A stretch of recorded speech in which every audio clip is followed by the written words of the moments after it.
Clan boréal. Territoire. Situé dans une toundra, le territoire du clan boréal se trouve au nord-est des territoires claniques. La plupart des paysages que l'on trouvait sur cette grande étendue de neige étaient des montagnes enneigées et des forêts hivernales. Néanmoins, on pouvait aussi y trouver des plaines verdoyantes, des bois aux arbres feuillus à la saison des feuilles vertes.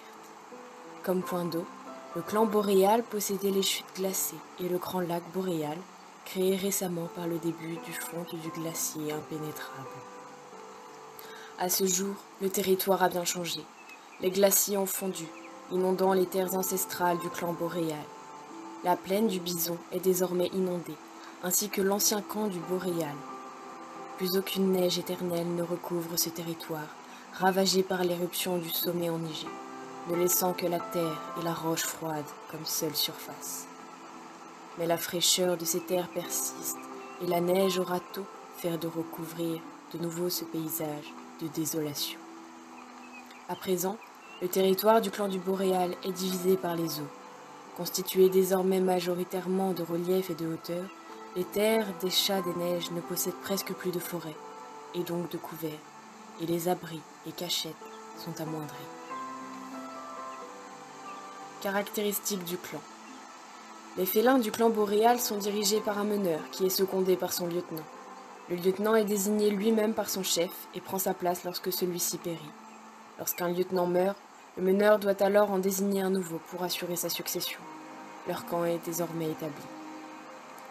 Les chats du clan boréal sont très croyants, songeant que, grâce à leurs terres dépourvues ou presque de végétation, le clan de l'écho est toujours au plus près d'eux et les protège. Ils sont féroces, mais loyaux.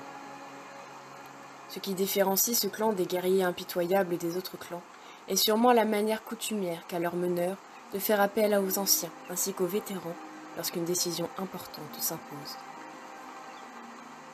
Physique et aptitude. Les félins des toundras parviennent à supporter le froid extrême de leur environnement, et cela grâce à leur pelage très épais, généralement long ou mi-long. Ils possèdent également de petites oreilles, de manière à ne pas perdre une once de chaleur, qui n'est que trop peu présente sur leur terre. Ils développent également plus facilement de la graisse pour les protéger des conditions extrêmes de leur territoire. Ces matous possèdent aussi des muscles puissants, leur permettant de bondir dans la neige épaisse et d'attraper plus facilement les proies de grande taille. Ils ont aussi une large mâchoire qui possède une grande force, de façon à mieux déchiqueter les peaux dures de certaines proies. Malgré leur petite taille, ils possèdent de grandes épaules et une carrure imposante. Leur pelage peut varier entre le blanc et le noir, des couleurs plutôt froides, qui font qu'ils se fondent mieux dans leur environnement.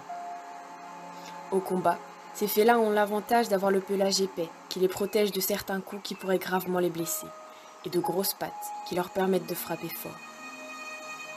Cependant, ces aptitudes et capacités physiques peuvent varier, principalement lorsque les félins venus d'ailleurs intègrent ce puissant clan.